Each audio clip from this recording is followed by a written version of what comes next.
পরের রুলটা হলো clause marker হিসাবে অবজেক্ট পজিশনে রিলেটিভ প্রোনাউন এই যে হোম, হুইচ, দ্যাট এগুলো উজ্জ্ব রাখা যায়।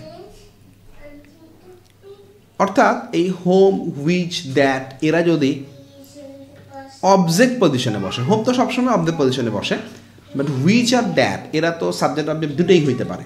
তো যদি কখনো কি হয় হুইচটা বা দ্যাটটা অবজেক্ট হয় আর হোমটা সবসময়, এগুলোকে আমরা উজ্জ্ব রাখতে পারি। যেরকম বলছি I know the person who teaches you, এখানে ক্লজ মার্কার ছিল হু, সো এটা কিন্তু আমরা উজ্জ্ব রাখতে পারি না। আমি কিন্তু বলতে পারি না I know the person teaches you, এটা বলা যাবে না। কিন্তু যখন আমি বলছি যে I know the person whom you help, এই হোমটাকে আমরা উজ্জ্ব রাখতে পারি।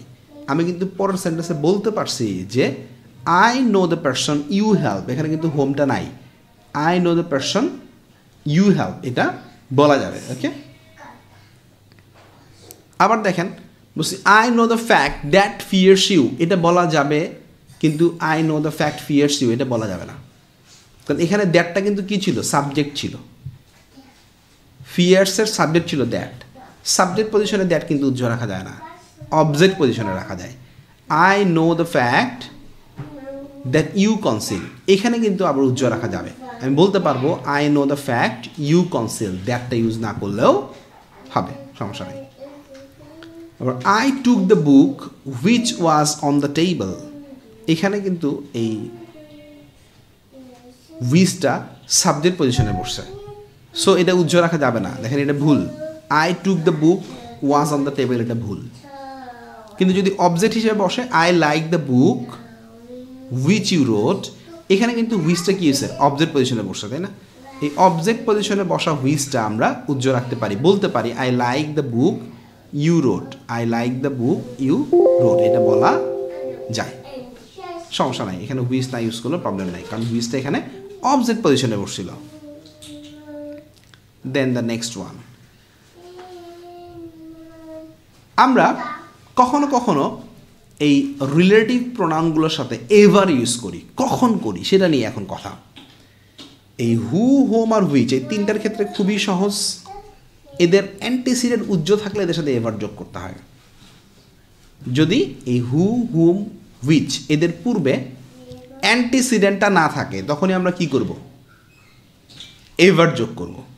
যেমন এখানে দেখেন খুব সহজে বলছি I will support those who play in our team, এই দোজটা নাই। দেখেন পরের সেন্টেন্সে বলছি আই উইল সাপোর্ট দোজ নাই, তখন whoever plays in our team. এখানে একটা নোটেবল থিং আছে, দেখেন ভার্বটা প্লেজ হয়েছে কেন, কারণ এই এভারযুক্ত রিলেটিভ প্রোনাউনের পরে সবসময়ই ভার্বটা সিঙ্গুলার হয়। এই এভারযুক্ত রিলেটিভ প্রোনাউনের পরে ভার্ব সবসময় কী হবে, সিঙ্গুলার হবে। I will support whoever plays in our team.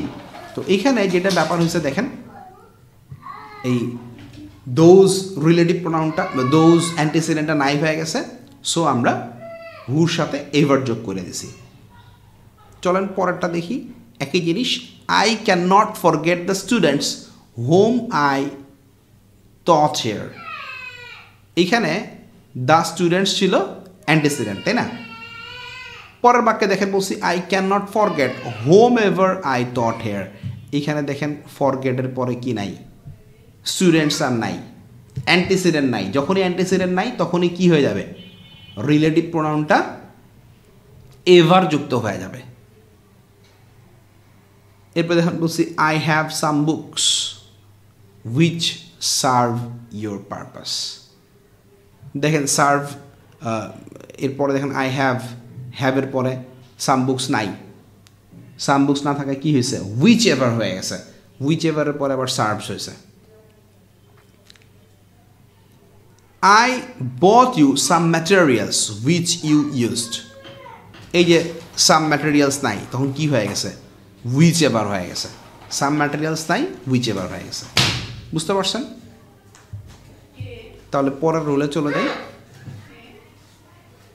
এইবার দেখেন বলছি ক্লজ মার্কার হিসাবে রিলেটিভ প্রোনাউন দ্যাট এর অ্যান্টিসিডেন্ট উজ্জ্ব থাকলে দ্যাটের বদলে হোয়াট বসবে।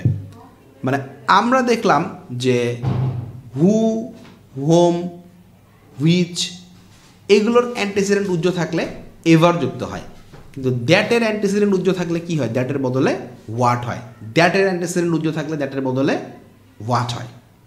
যেমন I know the fact that fears you, I know what fears you. এটা নিয়ে একটু আগে বলছিলাম, পরে শিখবো, এই যে শিখতেছি দেখেন।